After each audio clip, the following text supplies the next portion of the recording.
This podcast is a production of Unfiltered Studios. If you would like to know more about joining Unfiltered Studios, please visit our website at unfpod.com for more information. October 2nd. Stand by. SEAL Team returns with a premiere event. We're back. Then, The city's under attack. SWAT moves to Wednesdays, and it's gonna be lit. It's the season premieres of SWAT and SEAL Team. CBS Wednesday, October 2nd.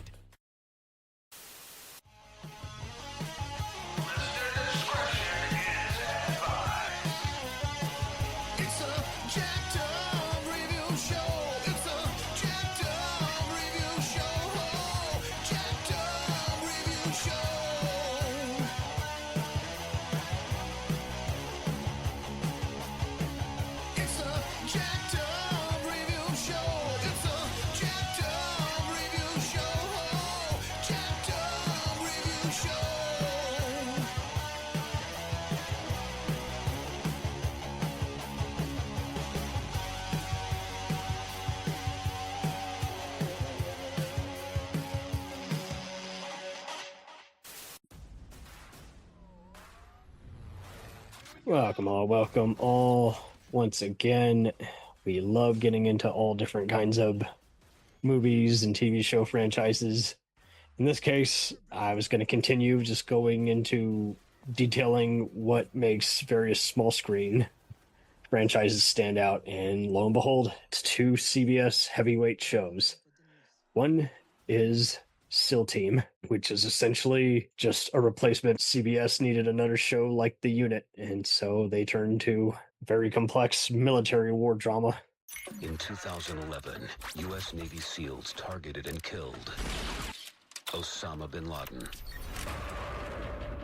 Tell me about the operation of last December. I don't think you would be cleared. We're going in the same way we're going out. That's what choppers.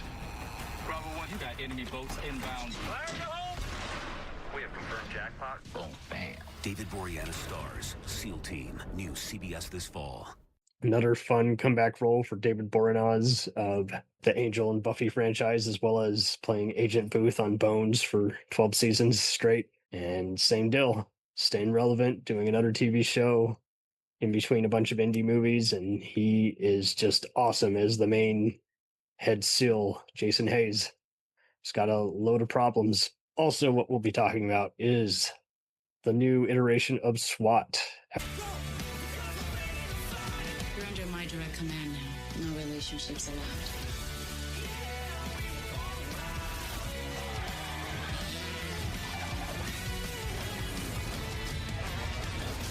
SWAT isn't about kicking ass. It's about saving lives.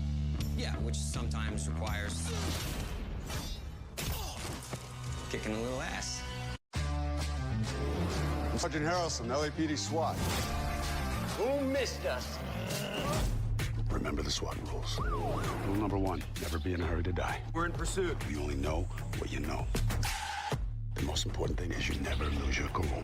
After being originally a campy 70s Aaron Spelling show and then turned into a movie franchise that's very Die Hard-esque by producer Neil H. Moritz of Fast and Furious and Prison Break fame, lo and behold, Moritz retooled it, assembled the development team to be head by Aaron Rashad Thomas, who's best known for his work on CSI New York, as well as Sean Ryan, screenwriting TV champion himself, best known for Nash Bridges, The Shield, Terriers, Last Resort, and a host of other edgy TV shows, both for network and cable TV consumption. To make it even more wacky, I noticed pretty straight on they were including the 49ers, which is a fictional gang featured on Sons of Anarchy and The Shield. And then, lo and behold, it slipped me when it first aired, but they had Billings, who's this sarcastic, douchey detective who's kind of amusing on The Shield. So same actor, same character mentioned in the episode. I thought, how interesting. So once again, they get away with it because it's a Sony production, just produced for Paramount, CBS TV. So there's lots to like about both these shows. Now, I saw plenty of people watching parts of these and they didn't make it past the first season. SEAL Team, a lot of people were just tired of war movies and TV shows like that, and they were just like, yeah, no thanks. Like Vadavora is not going to bother. Same thing with SWAT. I saw people who were like, first there were the toxic people on the internet calling it too woke, even though it's very edgy. And then I saw other people who were just like, so junky, so cliche. And I love you, Shamar Moore, but I hate this show. And so I got into it. What makes it stand out from all the different CSI and Dick Wolf shows, let alone it's not trying to be something edgier like, say, Oz or The Sopranos. SWAT is just an awesome show in that it is a cool comeback role for Shamar Moore. He gets to play the Hondo role, which, was a character on the show, and then played by Sam Jackson in the movie version. I gotta say, he's the best version of Hondo. I don't care for the version of Jim Street in this. I took more of a liking to Colin Farrell's version in the movie version, but that's okay. That's a minor quibble. Other than that, it's a stacked cast. It's got something for everybody. I really dug how just season 1 they got the drama down. I was a little resistant at first because I was like, even though they got some of Shamar Moore's directors from his last show, Criminal Minds, on, I don't know, man. I don't. The new take on the classic na na na na na theme song is very funky. So good job by Robert Duncan, who works on a lot of these Sean Ryan productions. Also adding to it is just a bunch of other actors who've been in everything. Stephanie Sigman was the love interest and one of the other bureaucrats in the first season. She's best known for her work on Narcos and had bit parts in Spectre, but she mainly got on the rise, and I knew who she was. I hadn't seen the movie yet, but for the Mexican crime drama Miss Bala, which unfortunately got turned into an awful remake. But yeah, she was charismatic and cute. But the main gist of it is just it shows me what I want in a show like this. Get tactical AF. Just it's already spun Exile spinoff. You've already heard me play a sample of one of my other buddies' recordings on here. Hi, Jade Seaberry here. Happy to be back on the podcast. So, SWAT season 8, so glad it was able to be saved. Us fans were tweeting along with the writers and the cast to CBS for months to save our amazing show. Shamar Moore was mentioning it in every interview I saw. It was a great send-off in season 7 because it was still up in the air whether it was going to be saved and come back for season 8. So from discussing the internal battle Hondo had within himself from being a Black SWAT officer in his community, a father, a new husband, a son to basically all about the community father and a mother who is just loves him for being him. And that's a lot of pressure on one man. And the community definitely fought back like never before and showed him defacing his property where his family lives, the utmost disrespect, and he just was in all the feels, looking down upon by people who knew him all his life living in that house because it was originally, where he grew up. So it was hard on him after the shooting at the basketball court. So I don't want to give too much away for those who need a refresher in the season. This age of social media really took its toll because after people saw or thought they saw him just shooting an unarmed Black boy on social media and hearing from onlookers who didn't really get the whole gist of it, anytime he was out and about, people were like, "Oh, you're that cop." And so they just really tore into him anytime he was out doing his job in the community. Moving on to Tan, he is ready for the next chapter in his life after his divorce and after he went through all the highs and lows of, feeling unsettled after Bonnie cheating on him and realizing that, maybe it wasn't all her fault. Maybe he was kind of not there for her the way he really should have been. So I'm excited for him in this new stage of his life. I was devastated about Luca being injured, but they definitely gave him the SWAT send-off of a lifetime. It was beautiful and bittersweet. I'm so glad Deacon decided to stay and not retire because the team was just losing all of its OGs and we couldn't lose any more. Nichelle has definitely done an amazing job at being a supportive partner and mom while dealing with her disgruntled ex-coworker who was stalking her, who was just a terror, and also trying to blend the families, especially her uptight upper class dad who felt like Hondo's lower middle class upbringing was not good enough for his daughter. But it's like, at the end of the day, now that you know that they're married and they have a child, you eventually have to get that notion out that this person is not good enough for your daughter out of your head and realize this is the man she chose. And you just have to get on board. Like, you want a relationship with your daughter and you want a relationship with your granddaughter. So you just have to get on board or get off. Last and not least, Chief Hicks. He's, open to new love in his life, finally, I think. And he has a great relationship. And it's just sad that now she's riddled with a chronic illness. But he's like, look, I want to be by your side through it all, even though she tried to push him away. We're going to see him go through the highs and lows with that and trying to support her. And it's going to, I'm sure, bring up a lot of feels for him and what he had to deal with seeing his first wife battle her disease and not win, and to have to go through that again is going to be really rough for him. But hopefully he leans on his team because they're always there for him. So season 8 will be a 22 episode season, up from the 13 episode season 7. So yay. And I'm excited because apparently we're finally getting a Street and Chris wedding, because they did drop a little knowledge on us that Street proposed and is now with Chris and living together in bliss. So hopefully we will get a beautiful wedding and a reunion and see all the epic people that have been along the journey with us for all 8 seasons. So I'm excited for that. And can't wait to see an epic reunion of everybody that we haven't seen in years. So that'll be amazing, especially Chris. So that'll be really, really beautiful and something special to see. I can't wait. I think they should definitely put that in the middle and definitely get that season 9 renewal we need. So that'll be really, really a great sweet spot. But yeah, I'll be really looking forward to that. So I heard that early on when we got the season 8 renewal. So hopefully that is still the case. I could see a nice, beautiful big beach wedding for the two of them.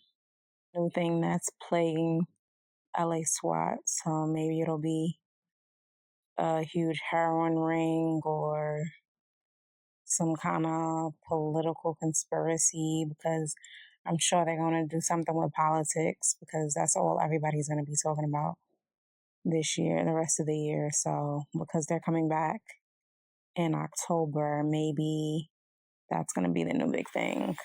A political terror cell or some conspiracy, or, bombing voter registrations, or, something. Or because of all of these student protests, maybe it's going to be something about students and these protestings, and something with the sleeper cells or something like that on campuses. That'll be interesting. They haven't really done anything with young groups. So that'll be something new for this season for the writers. So that'll be really cool to talk about. But yes, this was great talking with you guys. And thank you for having me on the podcast. Talk to you soon. Roll SWAT. Jade Seaberry, she did a good job just summing up the pros and cons. Mainly also just I dug the supporting cast. Jay Harrington, who you'll know from Better Off Ted.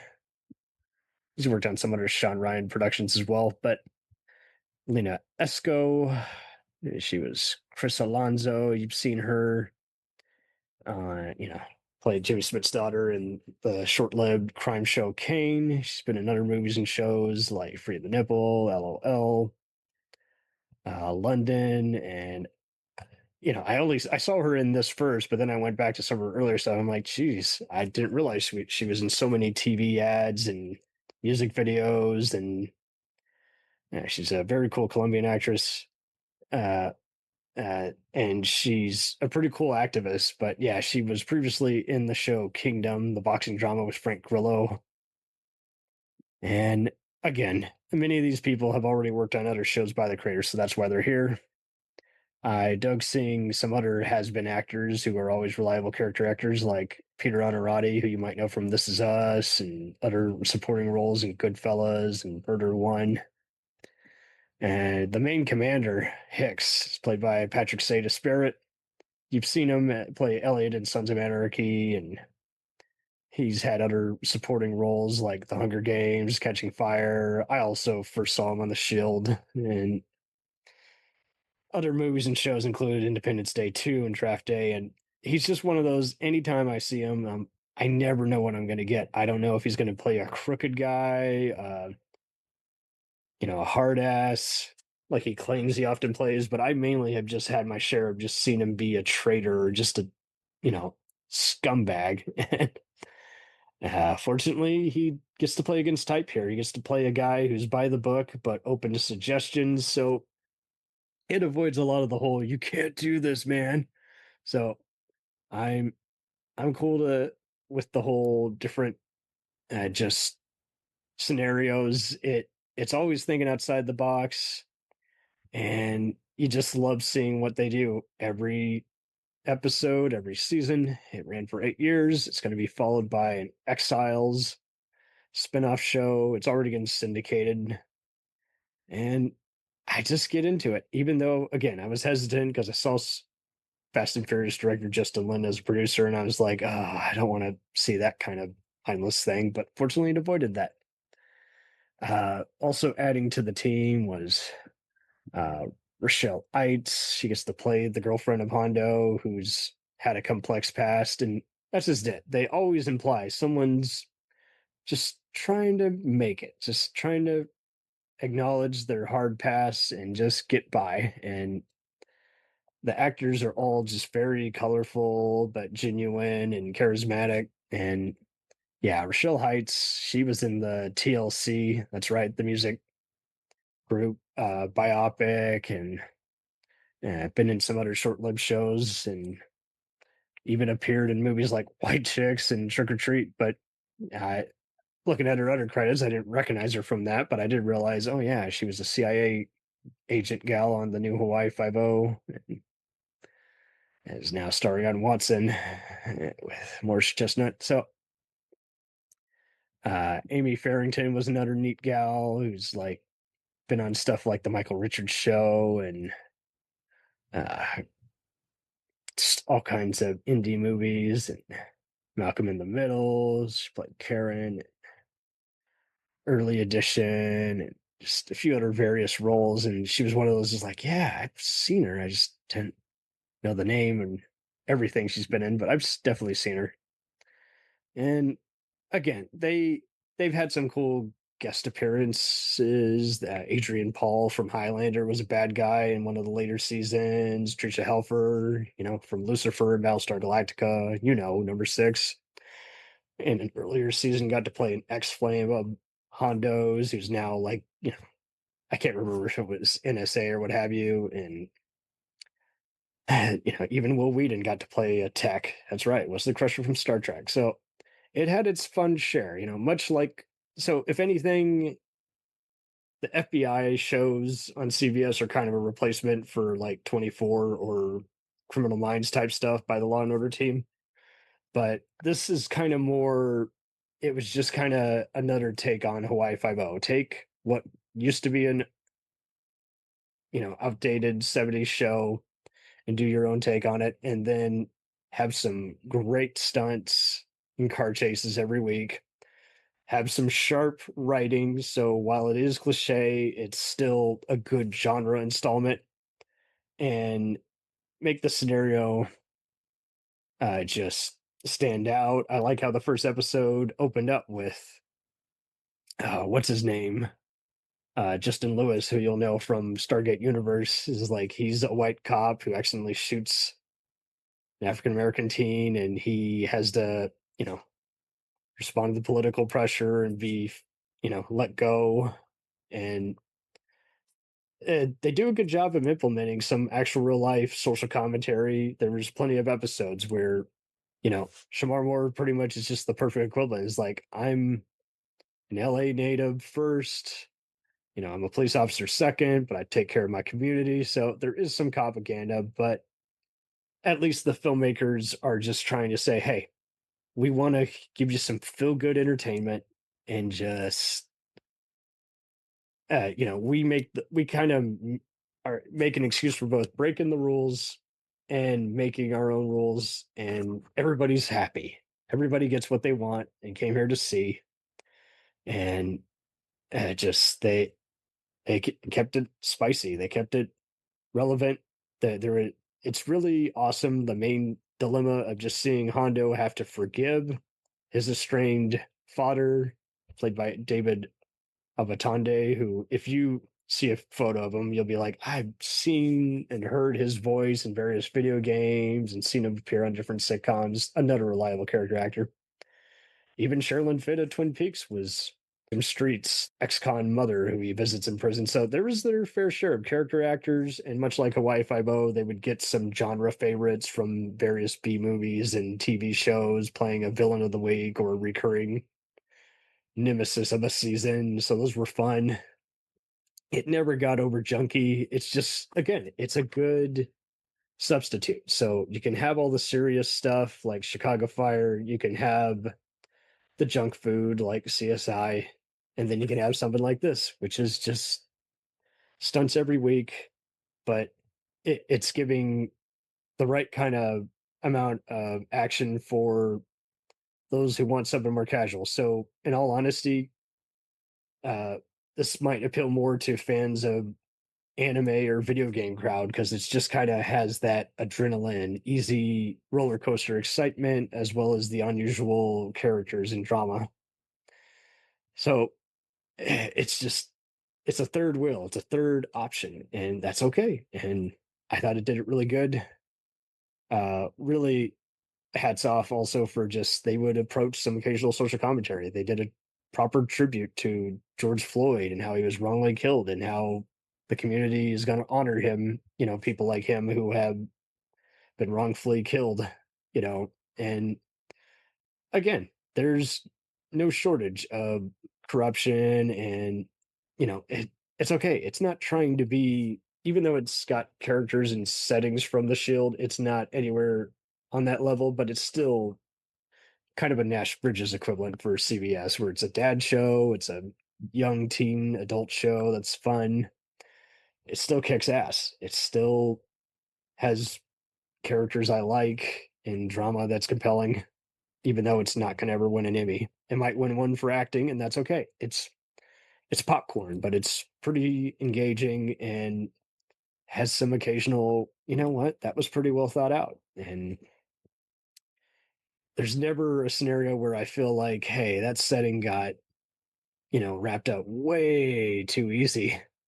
And occasionally they'll have them escort a felon from Mexico or go overseas. Looking at my notes, they had some fun stuff, I love how they had to deal with Hondo and his adopted son while resolving matters with his savvy yet estranged, father. But yeah, by season 3, it was off the charts, way more interesting.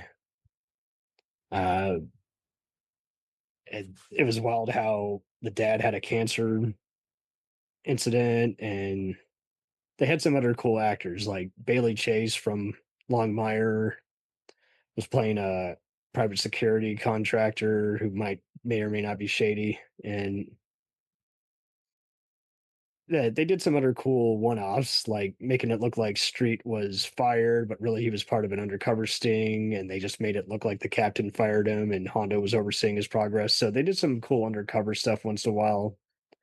Hell, in season 3, they went after a big bunch of neo-Nazis and shady businessmen, suppliers, and uh, even going after a flamethrower guy. But yeah, by the end of that, they did went on a journey to Tokyo to help out with an international police squad, and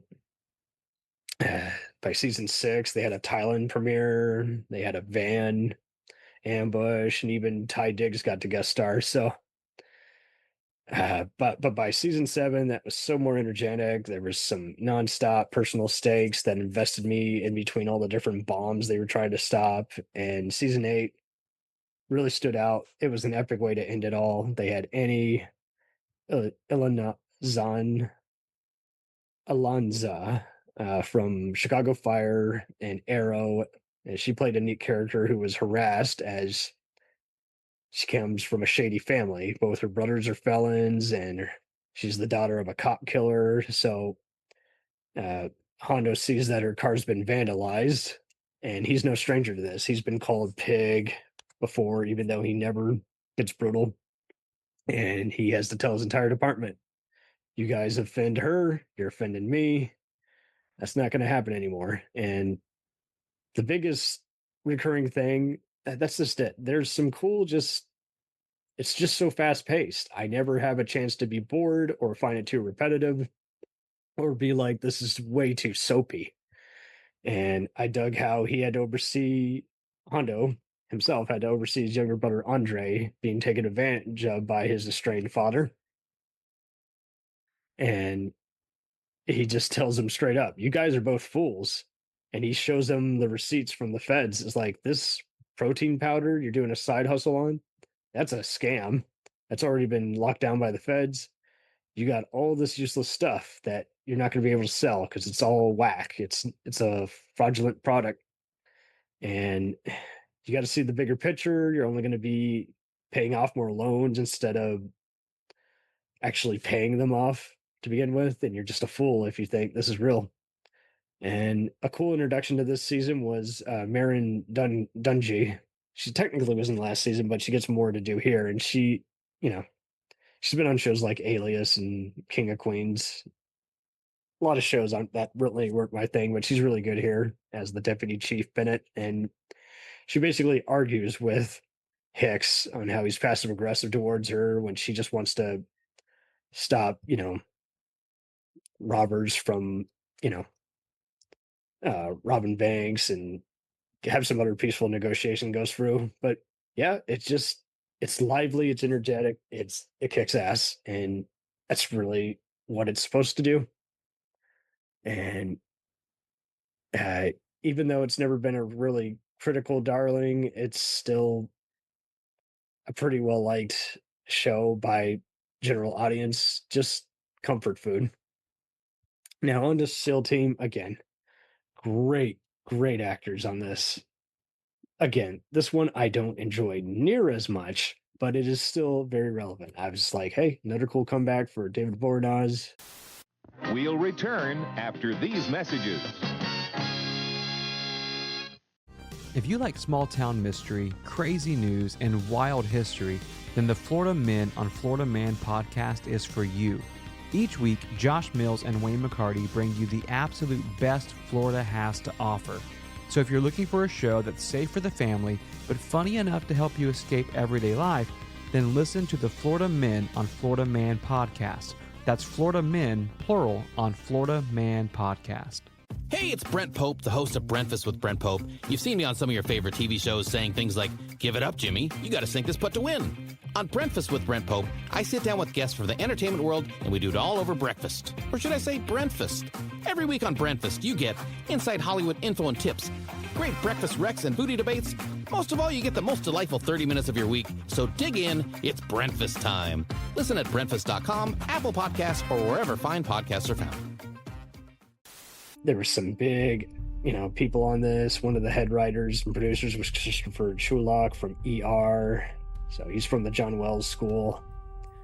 It had some good directors too, who I saw had done a bunch of other American and British shows. So W.G. Stuffy Walden of the West Wing theme does a really cool theme for this. So yeah, SWAT was 8 seasons. This was 7. And this one just took me a bit to kind of catch up on because the last part of season 5 and then through season 6 and 7 were released exclusively to Paramount Plus, and it was for the better. They really made it look way more cinematic as a result. And there were some cool actors on this. I'll go through them, but yeah, Boronaz plays a very conflicted guy who's having to basically try to be there for his family, even though, the wife's been killed. And actually, no, she died if I'm mistaken. But yeah, he's also having to deal with the loss of another team member. And then we also have Max Theriot, who plays Spencer, and he ends up getting killed later on. But he has to face his own demons. You've seen him in My Soul to Take, Jumper, Disconnect, just all kinds of movies. And he's unfortunately wasting his talent now on Fire Country, but he was really good on this. You've also seen him probably on Bates Motel, and he's interesting as he has to see a psychiatrist a lot and get past his demons because he is having to get over the abuse he was suffered by his terrible dad, played in flashbacks by C. Thomas Howell, in another cool role. That man's been busy lately. And we have Neil Brown Jr., who you've seen in Fast and Furious 4, Suits, Insecure, for HBO, The Walking Dead, as well as Straight Outta Compton. He is the man. He's great as Ray, Chief Warrant Officer, level 2. And then we have Jessica Parr, who you might know from just all kinds of different indie movies, probably Hot Tub Time Machine and Brooklyn. And yeah, I haven't always liked a lot of stuff she's been in, but she's really awesome. And seeing what a cool individual she is in real life just really does it for me. Just really beautiful Canadian. And even though I wasn't into Mad Men, she was really good in that. And yeah, she nails it here as basically the CIA liaison who basically gets demoted because she takes their side and then ends up serving as an interrogator. But as the show goes on, she's pretty much unofficial girlfriend of Boronaz's Hayes, and she's pretty much having to tell him, hey, cowboy the fuck up, just get this together. And then we have AJ Buckley, who's been on CSI New York, Supernatural, all kinds of voiceover roles. He's another Canadian actor. Again, sometimes he plays some really annoying characters, but he is never a bad actor, not even for a minute. He's had some other great recurring roles on both Justified and good guest spots on, he's even done some voice acting roles, including the Nickelodeon's newer Ninja Turtles show. So he's had his fair share of stuff, and he's also guest starred on The Collector, Pure, and Blue Bloods, as well as brief recurring role on Murder in the First and other guest spots on Logmire and Bones. So yeah, awesome dude. Really unrecognizable here with this extra beard they give him. He plays Sonny, and he's really good. Some of the other main chief officers are great. The main lieutenant, who's the logistics gal, Tony Trucks, is really a delight. She's just so charismatic on screen. The camera loves her, and she's had brief recurring roles and movie appearances. She's like, first she was kind of the TV gal. She's one of those biracial actresses, and then she had some guest spots on House, Until Death, and then movie bit parts like one of the crappy Twilight films and music and lyrics in Dreamgirls. But yeah, after a brief recurring role on NCIS New Orleans, she was on here, and she's a delight. and it handles relationships in the workplace really well, and I was just always blown away by it. And apparently CBS wanted to do this because History Channel had done a similar show, which was a fictional take on SEAL Team 6. So, but this went above and beyond. It really was just some impossible missions, like extracting a team member who's trapped inside a submarine, just all kinds of just claustrophobic missions. And even some real life Delta Force people worked on this show, playing acting roles. To make it even interesting, I saw that just on the Wikipedia itself, it said they wanted to make it authentic, so they had actual Navy SEALs in the writer's room. Unfortunately, this was skyrocketed by a personal scandal. There was a toxic writer who was let go, and that was just heartbreaking to see, because you like to think that people can get behind, just act their age. And I saw that there was just also just it seemed like one of them was a total MAGA idiot, and his name was Eddie Gallagher. And yeah, fortunately, I think he was let go, and then there was someone else saying, I wasn't properly paid by CBS. It's because of my politics. And it's like, get the fuck out of here. You're probably paid what you're paid. If you're not the creator, you're not going to be paid for every episode. And it's whatever. But yeah, the change to Paramount Plus only meant there was occasionally just some F-bombs. The violence was really no different. It wasn't anything different that, people get shot in the head, but really not too R-rated. And yeah, it's just, the music is really compelling, and the show does good with just, instead of just endless missions and having you on the edge of your seat, it has plenty of time for just people trying to get their world in order. They don't want to be doing this all day, all the time. And again, average critic score, decent audience score. I'm going to side with the audience on this. And again, much like SWAT, it got some accolades for music, acting, and music. I might have already just said music, but, just stunts, crew, just, it's a People's Choice Award kind of show rather than an Emmy darling. So, yeah, it's not as edgy as The Unit, and it's not as much fun as Strike Back, but again, much like SWAT, it's okay to have a secondary, a backup. No pun. It's okay to have just some additional thing here. Some days you want to watch NCIS, other days you want to watch SEAL Team. That's okay.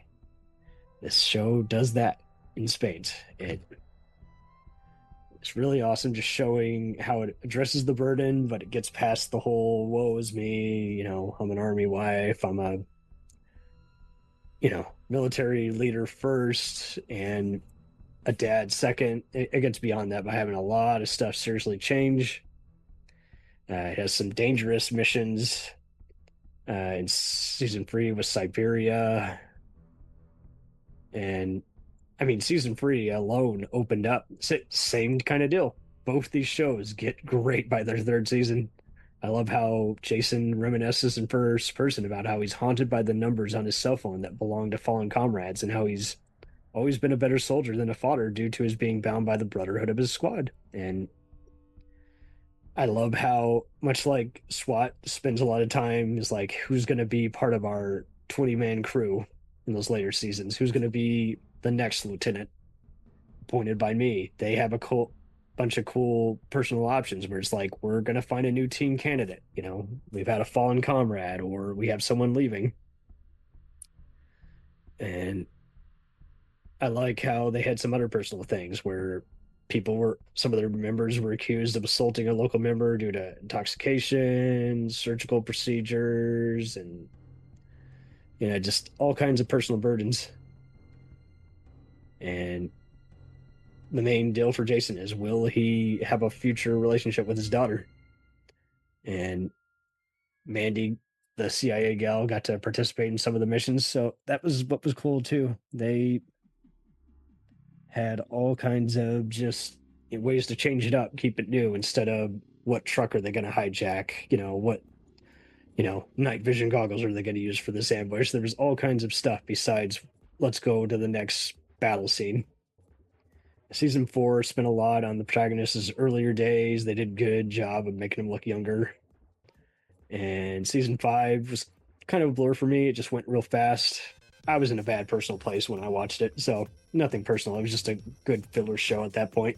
And season 6 was wild because they just showed the Alex guy trying to stop someone from committing suicide, and he gets shot instead, so it's a big burden to them. But yeah, season 7, ended it so well. They had these new bureaucratic superiors, this total piece of shit played by who's Colonel Decker, played by Dylan Walsh, who you'll know from Longmire and Nip Tuck. He's basically just wants to dismantle the team. He doesn't like them. He's always at odds. He wants to play cleanup. He's the boss from hell.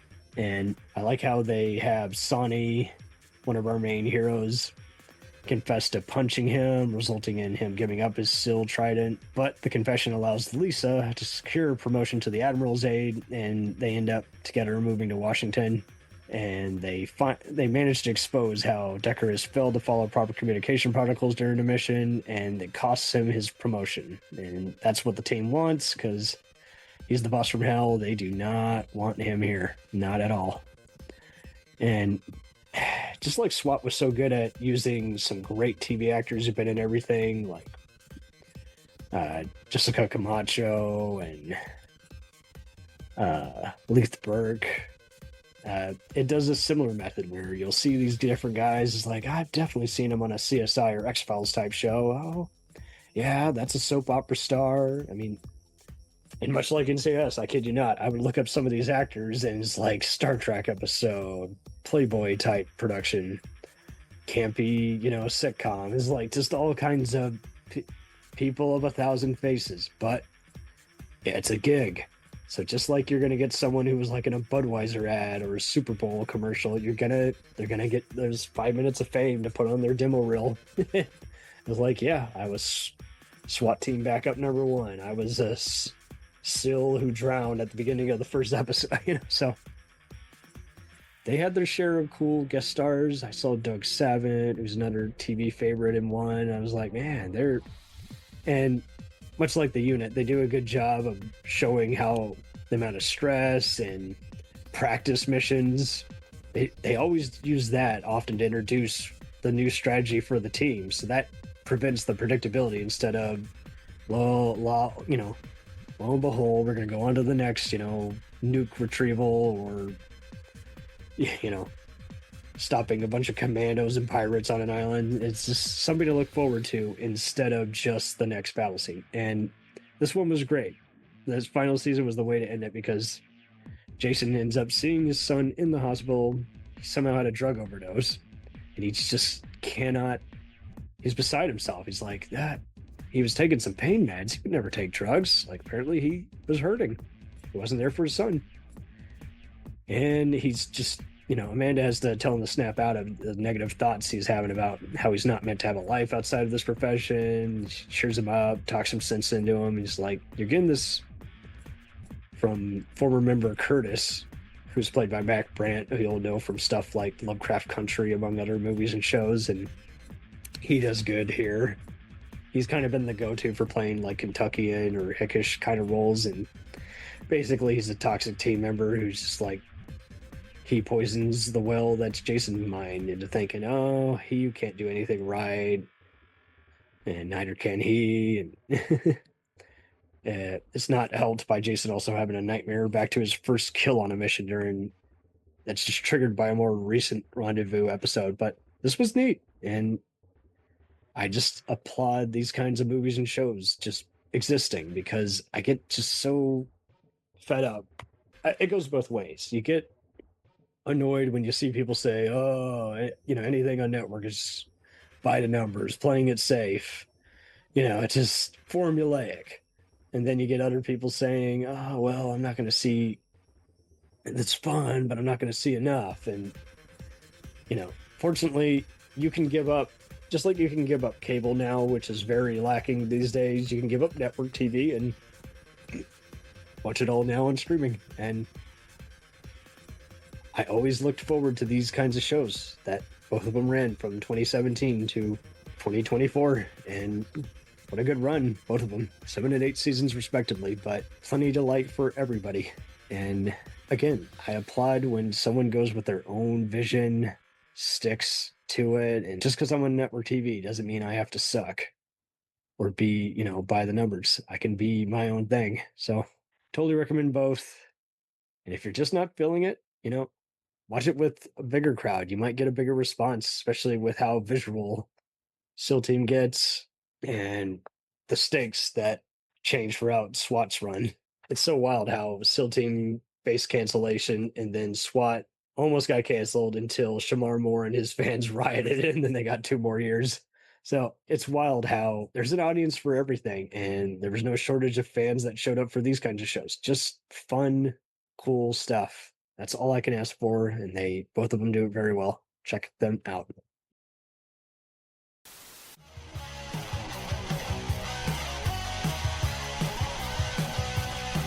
Follow us on the web on Facebook, Twitter, and Instagram. The podcast is available on Podbean, Spotify, iHeartRadio, Anchor, Apple, and anywhere else podcasts are available.